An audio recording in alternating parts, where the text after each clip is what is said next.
नमस्कार मित्रांनो, सांगली जिल्हा मध्यवर्ती बँकेच्या भरतीसाठी बँकेने स्वतः जारी केलेली ऑफिशियल नमुना प्रश्नपत्रिका आज आपण सोडवून घेणार आहोत. चला तर मग सुरुवात करूया. प्रश्न क्रमांक 1. काही नेते अप्रामाणिक असतात.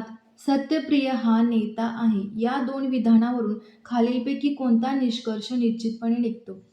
आता या प्रश्नामध्ये आपल्याला बघायचं आहे, खाली जी विधान दिलेले आहेत त्यापैकी कोणता एक असं विधान आहे जे बरोबर आहे. आता प्रश्नामध्ये दोन वाक्य दिलेले आहेत. काही नेते अप्रामाणिक असतात आणि सत्यप्रिय हा नेता आहे. आता यावरून आपल्याला काय समजतंय? यावरून आपण निष्कर्ष काय काढू शकतोय? काही नेते अप्रामाणिक असतात, तर काही नेते प्रामाणिक असतात. ओके. मग आता काही नेते प्रामाणिक असतात, 3 नंबरचे जे विधान आहे ते ट्रू आहे. कारण काही नेते अप्रामाणिक असतील, तर काही प्रामाणिक असणार आहेत. ओके. आपण ऑप्शन वाईज जाऊया.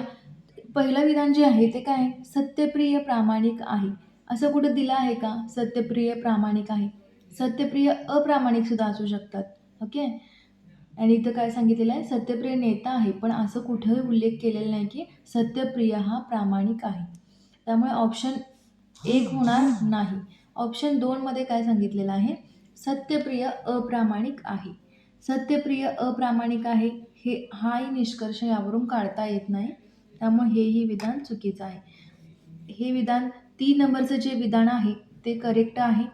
4 नंबरचं विधान कोणतं आहे? नेतेही सामान्यतः अप्रामाणिक असतात. पण इथं काय दिलंय? काही नेते अप्रामाणिक असतात, काही नेते प्रामाणिक असतात. हे आपण निष्कर्ष काढलेला आहे यावर. त्यामुळे हेही वाक्य काय असणार आहे? चुकीचं असणार आहे. सत्यप्रिय हा काही वेळ अप्रामाणिक असतो. तर काही वेळचा इथं काहीच मिनिंग होत नाही. तर असे आणि इथं कुठेच उल्लेख केलेला नाही. त्यामुळे आपलं विधान 3 आपलं उत्तर असेल, काही नेते प्रामाणिक असतात. प्रकारचे प्रश्न तुम्हाला सांगली जिल्हा मध्यवर्तीमध्ये जी एक्झाम होणार आहे त्या एक्झाममध्ये दिसणार आहेत आणि नमुना पाठवलेला आहे प्रश्नांचा त्याच्या आपण स्पष्टीकरण पाहतो आहोत. चला बोलूया पुढच्या प्रश्नाला. आपलं उत्तर असेल विधान क्रमांक 3, काही नेते प्रामाणिक असतात. प्रश्न क्रमांक 2 पाहूया. क्रमांक 2. TOPS या शब्दाचा अक्षरांना ओ ने प्रारंभ करून रचल्याने जर का एक अर्थपूर्ण शब्द बनवता येत असेल तर त्या शब्दाचे अंतिम अक्षर हे तुमचे उत्तर म्हणून दर्शवा. जर का असे एकाहून अधिक शब्द बनवता येत असतील तर उत्तर म्हणून यम दर्शवा आणि असा एकही अर्थपूर्ण शब्द बनवता येणे शक्य नसल्यास उत्तर एक्स असा दर्शवा. आता TOPS हे लेटर दिलेले आहेत. यापासून आपल्याला ओ पासून स्टार्ट होणारा शब्द बनवायचा आहे आणि असा एकच शब्द तयार होतो OPTS म्हणजे ऑप्ट म्हणजे निवड करणे आणि याचं अनेक वचन होणार आहे हे यस लावल्यामुळे. ओके. तर हा एकच वर्ड तयार होतोय आणि शेवटचं जे अंतिम लेटर असणार आहे ते तुमचं उत्तर म्हणून दर्शवा असं सांगितलं त्याने. शब्द इथे तयार होतोय यापासून म्हणजे आपलं उत्तर काय असणार आहे? जे अंतिम अक्षर असणार आहे ते आपलं उत्तर असणार आहे. त्यामुळे पर्याय क्रमांक 3 आपलं उत्तर असेल. यस हे या शब्दाचं अंतिम लेटर आहे. चला बोलूया पुढच्या प्रश्नाला. प्रश्न क्रमांक 3. एका सांकेतिक परिभाषेत A + B चा अर्थ B ची आई A आहे असा आहे आणि A - B चा अर्थ B चे वडील A आहे असा आहे. खालीलपैकी कशाचा अर्थ R ची आजी P आहे असा होईल? ओके. आता यामध्ये A + B म्हणजेच काय? B ची आई. B ची आई ओके. A आहे म्हणजे A काय आहे? फिमेल कॅन्डिडेट आहे, फिमेल आहे. म्हणजेच काय इथं आपण मायनस घेतोय. ओके. आणि जर मेल असेल तर प्लस घेतोय. ओके. Bचं हे आपण असं लिहितोय. ओके. त्यानंतर A - Bचं त्याने कसं दिलेलं आहे? B चे वडील A आहेत. B चे वडील A आहेत. आता A काय असणार आहेत? वडील आहेत. त्यामुळे इथं आपण पॉझिटिव्ह असं घेतोय, प्लस साईन घेतोय. त्याप्रमाणे ऑप्शन 1 चेक करूया. याचं उत्तर आपल्याला ऑप्शनवरून फाइंड करायचं असतं. ऑप्शन 1 मध्ये काय सांगितलंय? P - Q. P हे वडील आहेत Qचे. Q ही आई आहे Rची. म्हणजे इथं काय सांगितलेलं आहे? आता इथे त्यांनी काय सांगितलेलं आहे? खालीलपैकी कशाचा अर्थ आरची आजी P आहे. P आजी आहे का? नाही. प्लस म्हणजेच काय तो मेल कॅन्डिडेट असणार आहे. त्यामुळं आरचे आजोबा P आहेत पण आजी आहे काय? त्यामुळे ऑप्शन 1 होत नाही. Q minus R. Q minus R म्हणजेच काय? क्यू मायनस आर म्हणजे आरचे वडील क्यू आहेत आणि आर प्लस पी म्हणजेच काय? पीचे वडील आर आहेत. आता यामध्ये आता असं होतोय का आरची आजी पी आहे, आरची आजी पी आहे असं होत नाही, आणि आर ही आई आहे पीची असा होतोय. त्यामुळे ऑप्शन 2 सुद्धा होणार नाही. 3 चेक करूया. P plus Q. तर पी प्लस क्यू म्हणजेच ओके, पी आई आहे क्यूची. त्यानंतर Q minus R. Q minus R म्हणजेच असं येईल, आरचे वडील कोण आहेत? क्यू आहेत. ओके, याचाच अर्थ काय होईल? आरची आजी काय आहे? ऑप्शन क्रमांक 3 आहे हा. आरची आजी काय आहे? पी. म्हणजे ऑप्शन क्रमांक 3 आपलं उत्तर असेल. पर्याय क्रमांक 3 आपलं उत्तर असेल. हे आपल्याला ऑप्शनवरूनच उत्तरं फाइंड करावी लागतात आणि हे रिलेशन सुरुवातीला आपण लिहून घेतोय, त्यानंतर ऑप्शनवरून जायचं आहे या प्रश्नाला. चला वळूया पुढच्या प्रश्नाला. क्रमांक 4. मुलांच्या एका रांगेत महेश रांगेच्या डावीकडून 7वा आणि उजवीकडून 18वा आहे. त्या रांगेत एकूण किती मुले आहेत? आता महेश हा डावीकडून 7वा आहे, 7वा क्रमांकावरती आहेत, म्हणजे इकडे किती मुले आहेत? 6 मुले आहेत. आणि उजवीकडून 18वा आहे तो, म्हणजेच उजवीकडून 18वा आहे, म्हणजे इकडे किती मुले आहेत? 17 मुले आहेत. आता किती झाले? महेश या पोझिशनला जो असणार आहे तो महेश असणार आहे, तो 1 म्हणजेच काय? 6 आणि 1 7. ओके, 17 अधिक 7, 17 अधिक 7 24 मुले रांगेत असणार आहेत. पर्याय क्रमांक 5 आपलं उत्तर असेल, यापैकी नाही. क्रमांक 5. खालील 5 4 एका निश्चित प्रकारे सारखे आहेत आणि म्हणून त्यांचा एक गट बनतो. त्या गटात न बसणारा 5वा यामधला ऑप्शन कोणता आहे असं विचारलेलं आहे. अगदी सोपा प्रश्न आहे. किलोमीटर, इंच, फूट आणि यार्ड हे लांबी मोजण्याचे एकक आहेत. यामध्ये मीटरसुद्धा येतोय. किलोमीटर, मीटर, इंच आपण उंची इंचात मोजतो, बरोबर. फूट हा सुद्धा आपण लांबी मोजण्याचे एकक आहे फूट. यार्डसुद्धा लांबी मोजण्याचे एकक आहे. पण किलोग्राम हा जो आहे तो मात्र काय आहे? वजनाचा एकक आहे. वजन मोजण्यासाठी आपण किलोग्राम वापरतो. त्यामुळे हा या गटामध्ये बसत नाही. त्यामुळे पर्याय क्रमांक 1 आपलं उत्तर असेल. किलोग्राम हा गटात न येणारा शब्द आहे. ॲडिशनवरचे सुद्धा क्वेश्चन इथे विचारले जाणार आहेत एक्झामला. प्रश्न क्रमांक 6. एखादा दुसरा प्रश्न हा असा येईल. ओके, 42 अधिक 73 अधिक 137.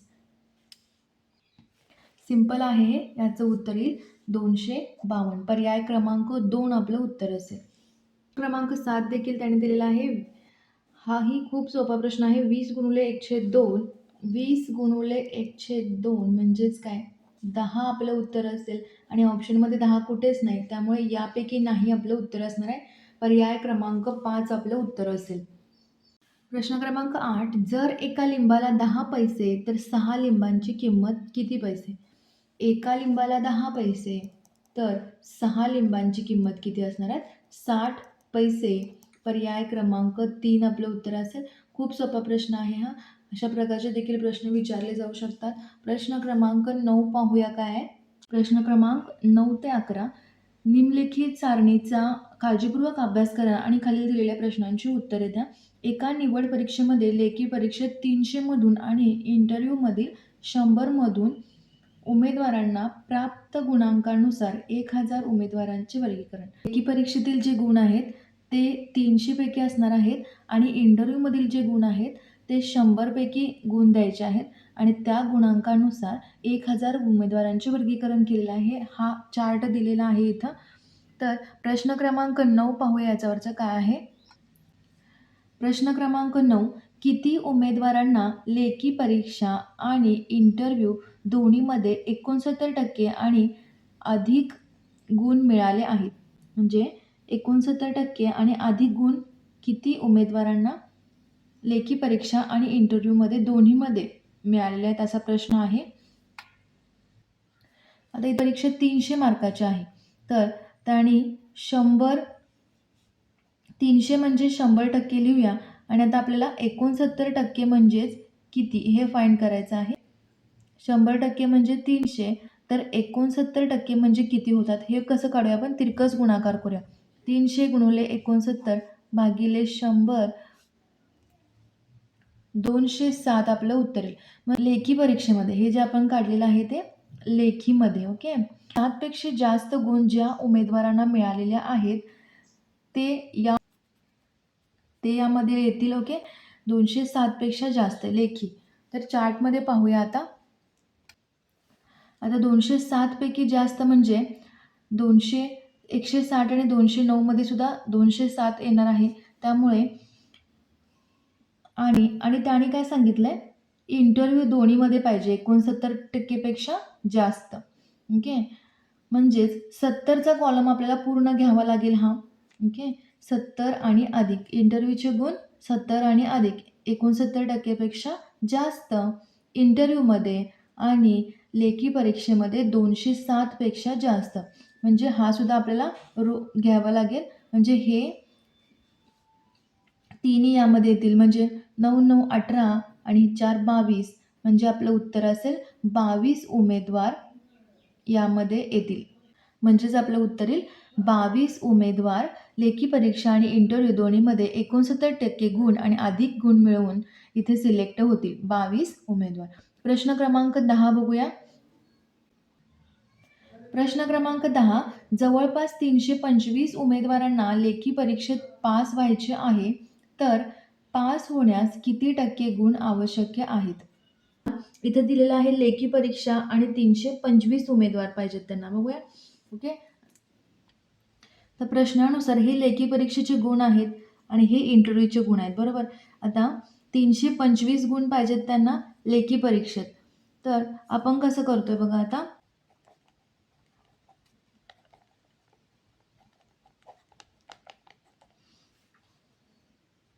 325 उमेदवारांना लेखी परीक्षेत पास व्हायचं आहे. म्हणजेच काय करूया, लेखी परीक्षेचे गुण कोणते आहेत, ओके.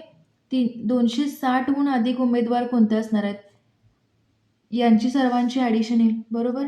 इंटरव्ह्यूच्या वेळी आपण काय करतोय, कॉलम वाईज ॲडिशन करतोय आणि ज्यावेळी लेखी परीक्षेचा येतोय प्रश्न त्यावेळी आपण रो वाईज ॲडिशन करतोय. मग 8 अधिक 18 अधिक 325 उमेदवार आणि लेखी परीक्षेत पास घेणार आहेत असे 325 उमेदवार आपल्याला निवडायचे आहेत.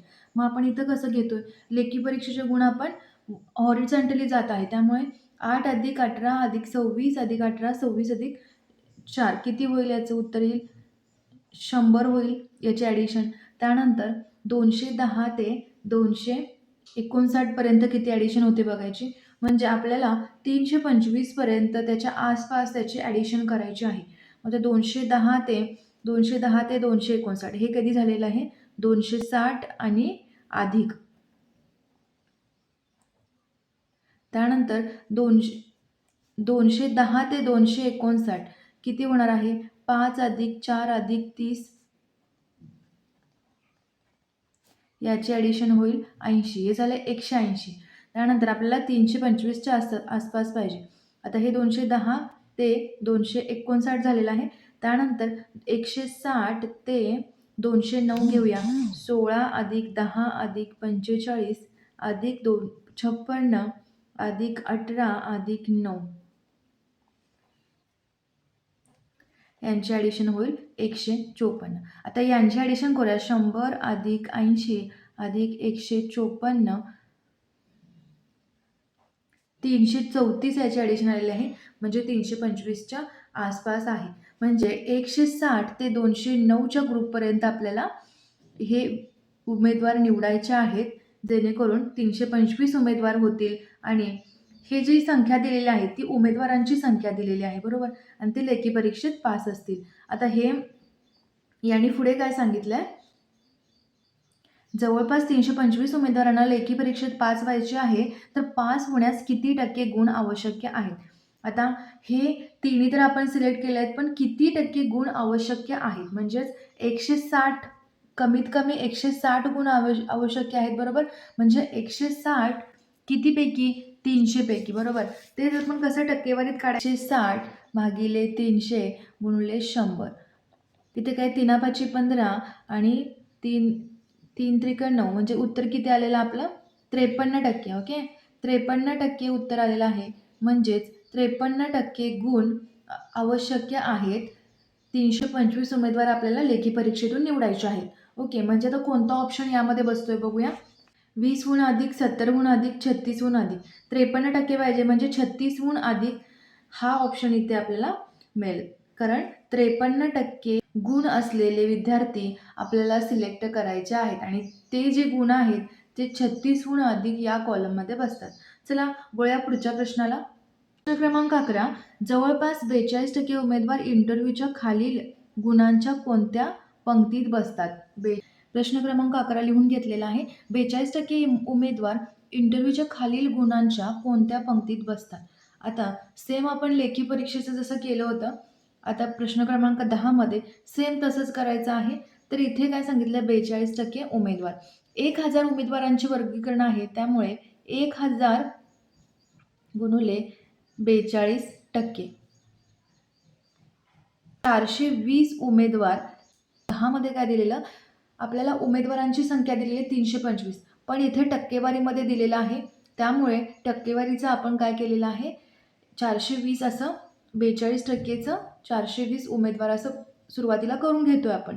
त्यानंतर 420, आता इंटरव्ह्यूचे गुण कसे जातोय आपण, व्हर्टिकली जातोय, बरोबर. आता 70 आणि अधिक याहून जास्त म्हणजे 70 आणि अधिक गुण असणारे, इंटरव्ह्यूमध्ये गुण असणारे उमेदवार किती आहेत ते चेक करूया.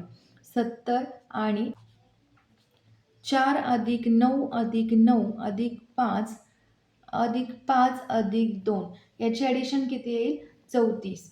त्यानंतर 60 आणि 69 इंटरव्ह्यूमध्ये गुण असलेले किती उमेदवार आहेत हे चेक करूया. 26 अधिक 10 ॲडिशन होईल 82. त्यानंतर 34 अधिक 82 420 होतंय का, नाही. पुन्हा पुढचा कॉलम घेतोय आपण, 50 ते 59, 18 अधिक 298. आता यांची ॲडिशन करूया. 34 अधिक 82 अधिक 298 ॲडिशन यांची येईल 414. 414 हे 420च्या आसपास आहे आणि 42% उमेदवार आपल्याला इंटरव्ह्यूच्या या गुणानुसार निवडायचे आहे. तर म्हणजेच 50 आणि अधिक गुण असलेले उमेदवार आपल्याला निवडायचे आहेत. पर्याय क्रमांक 4 आपलं उत्तर असेल 50 आणि अधिक. मित्रांनो, सांगली जिल्हा बँकेच्या नमुना प्रश्नपत्रिकेतील अंकगणित आणि बुद्धिमत्ता स्पष्टीकरण तुम्हाला कसे वाटले हे कमेंट करून नक्की सांगा. आणि आणखी प्रश्नपत्रिका सोडवून हव्या असतील तर कमेंट बॉक्समध्ये येस नक्की टाईप करा. व्हिडिओ आवडल्यास लाईक करा आणि तुमच्या मित्रांना शेअर करायला विसरू नका. तसेच सबस्क्राईब करायलाही विसरू नका. थँक्यू.